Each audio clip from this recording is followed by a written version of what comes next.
Hello, welcome to our new initiative prelims approach 2024।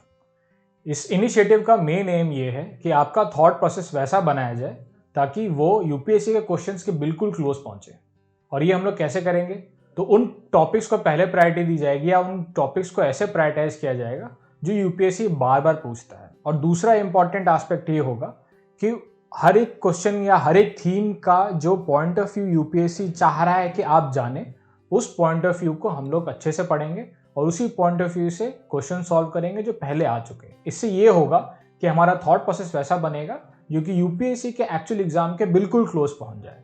तो ऐसा करते हैं कि हम लोग इस चीज़ को पहले प्रायोरिटी वाइज टॉपिक डिवाइड करेंगे and later on will think about कि इस हर टॉपिक को कैसे डिटरमाइन किया जाए और कैसे उसके बारे में पढ़ा जाए। So let's begin. तो आज का हम लोग का टॉपिक है सबसे पहला fundamental rights from the subject polity. तो फंडामेंटल राइट्स सबसे वैल्यूएबल टॉपिक है पॉलिटी का, because Baba Saheb have said कि it is the soul of the constitution. अगर हम फंडामेंटल राइट ना रहे तो the constitution is of no use.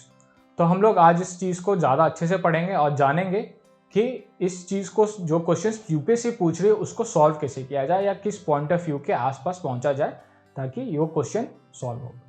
तो 2023 का लास्ट ईयर के एक क्वेश्चन है जो कि बहुत ज़्यादा कंट्रोवर्सी तो नहीं कहेंगे बट ज़्यादा कॉम्प्लेक्स क्वेश्चन था, but it is very imaginative question on UPSC part. So हम लोग इस चीज़ को अच्छे से देखते हैं। तो क्वेश्चन है ड्यू प्रोसेस ऑफ लॉ।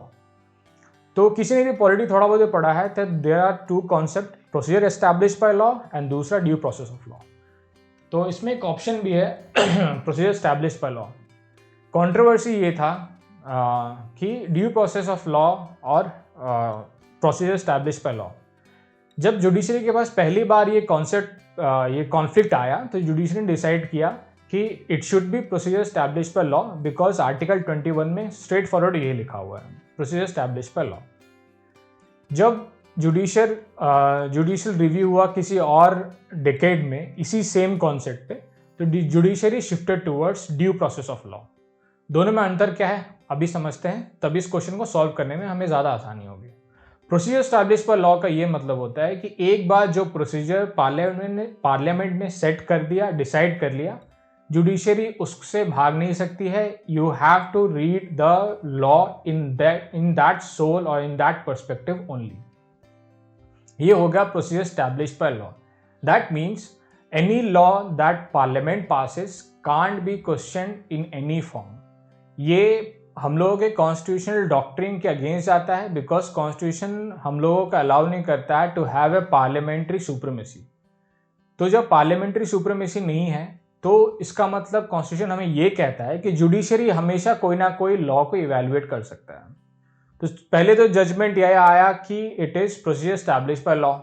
फिर 1978 में मेनका गांधी जजमेंट केस में हुआ कि देन द जुडिशरी स्टेटेड कि it should be due process of law. अब हम लोग आते हैं due process of law. Due process का मतलब ये होता है कि एनी लॉ, एनी रेगुलेशन और even any executive action should be evaluated that it is abiding by the moral principles या द कॉन्स्टिट्यूशनल प्रिंसिपल्स और नॉट। तो जब मॉरल प्रिंसिपल और कॉन्स्टिट्यूशनल प्रिंसिपल के बारे में हम लोग बात करते हैं या सोचते भी हैं तो उसमें पार्लियामेंट का ज़्यादा रोल नहीं आता है, बिकॉज पार्लियामेंट इज मोर और less making the laws. It is according to the constitutional principle और नॉट, ये सुप्रीम कोर्ट या जुडिशरी डिसाइड करती है। तो जब हम लोग ड्यू प्रोसेस ऑफ लॉ के बारे में बात करते हैं तो उसमें कॉन्स्टिट्यूशन यही देखता है कि is this law reasonable enough or not. If it is not reasonable it will declare it unconstitutional. तो अगर हम इस चीज को कंपेयर करें टुवर्ड्स द पहला वाला argument procedure establish by law, तो उसमें आप ये देखते हैं कि प्रोसीजर एक बार जो एस्टैब्लिश हो गया by parliament it can't be changed, but इसमें ऐसा नहीं है। इफ एनीथिंग इज इरैशनल और not reasonable it can be declared void from judiciary. तो इस आइडिया से एक रीजनेबिलिटी का आर्ग्यूमेंट, रीजनेबिलिटी का थॉट आता है जुडिशरी के किसी भी प्रोनाउंसमेंट में, और यही आता है due process of law change करता है from procedure establish by law. अगर इस चीज को, इस थॉट को एक स्टेप आगे बढ़ाया जाए तो we can see that due process of law states that कि कोई भी चीज रैशनल होना चाहिए। When we see in our daily life तभी कोई चीज रैशनल होता है जो नेचुरली फ्लो हो।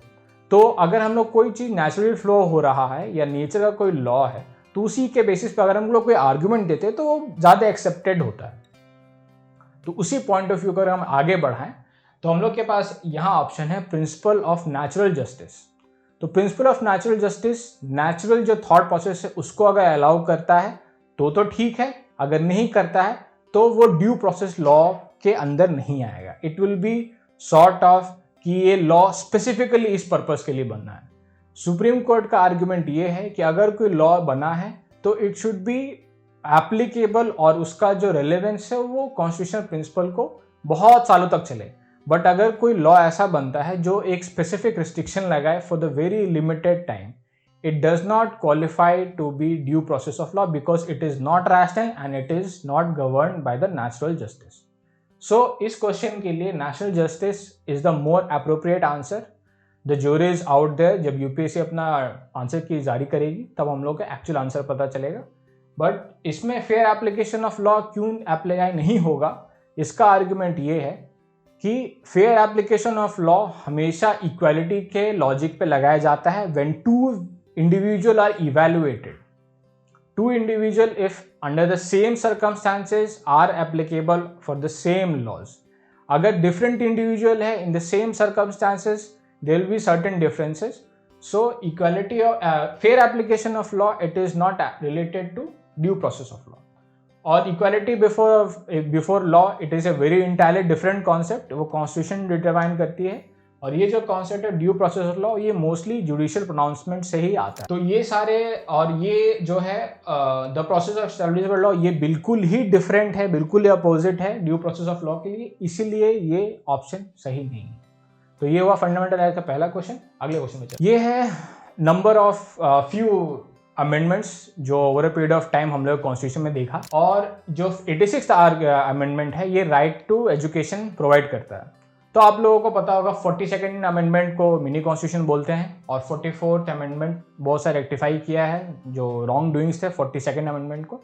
तो क्वेश्चन सिंपल सा ये कहता है which one of the following constitution amendment is widely believe to be enacted to overcome the judicial interpretation of the fundamental rights. तो the first year of the constitution enactment के time पे ही पहले अमेंडमेंट में ही रीजनेबल रिस्ट्रिक्शन का argument लेके आई थी जुडिशियल लेजिस्लेचर, जिसमें ये कहा गया था fundamental right can't be absolute, it should have reasonable restriction on its application. तो पहला अमेंडमेंट के साथ ही रीजनेबल रिस्ट्रिक्शन का आर्गुमेंट आ जाता है और इट इज स्टेटेड कि उसके बाद उसका प्रोनाउंसमेंट लॉ के बेसिस पे होता है। अगर कोई जो एग्जीक्यूटिव एक्शन है तो आप उसके अगेंस्ट या कोई भी एग्जीक्यूटिव एक्शन है उसके लिए आप कोर्ट जा सकते हैं, so that court can deduce कि वो एग्जीक्यूटिव एक्शन रीजनेबल रिस्ट्रिक्शन है या नहीं, या एब्सोल्यूट है। If it is absolute restriction it will be declared void, if it is reasonable restriction then it is applicable. ये थर्ड क्वेश्चन है जो स्लाइटली फंडामेंटल राइट से राइट ऑफ इक्वालिटी के आसपास क्या आती है। तो इसमें है it is talking about the awards. दो तरह के अवार्ड्स होते हैं, पद्मा अवार्ड्स एंड भारत रत्न। ये दोनों awards does not entitle any sort of title because titles are prohibited by the constitution itself. उसमें कोई लॉ की जरूरत भी नहीं। तो पहले ही आर्ग्यूमेंट है Bharat Ratna and Padma awards are entitlement of titles, तो नहीं, ऐसा नहीं है। तो पहला स्टेटमेंट गलत हो गया। तो ये क्वेश्चन यहाँ लाने का मेन आर्ग्यूमेंट या मेन रैशनल मेरा ये था कि इस क्वेश्चन को सॉल्व कैसे किया जाए। इसमें दो फैक्ट्स दिए हुए हैं या दो डेट्स दिए हुए हैं जो आपको याद रखना बहुत टफ होगा। बट अगर आप सेकंड आर्ग्यूमेंट को देखें या सेकंड स्टेटमेंट को देखें तो यू विल फाइंड कि it is a very definite statement in the year and it was suspended only once. तो जब वंस ओनली आ गया ऐसा हो गया तो you are not sure because इतना सारे एग्जैक्ट फैक्ट्स तो आपको याद रहता नहीं है कि सस्पेंडेड ओनली वंस और ट्वाइस और thrice. So you can assume कि ये इतना डेफिनेट फैक्ट आपको याद नहीं रहेगा, तो it will B, it may और मे नॉट बी ट्रू। तो यहाँ पे रिस्क आप ले सकते हैं। बट ये फंडामेंटल राइट्स इसलिए इंपॉर्टेंट है क्योंकि first statement should be known कि ये फॉल्स है।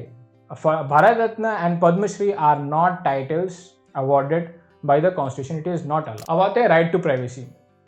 जब मेनका गांधी केस आता है तो एक बड़ा सा जुडिशरी का पॉइंट ऑफ व्यू एलाबोरेट या एनलार्ज होता है राइट टू लाइफ।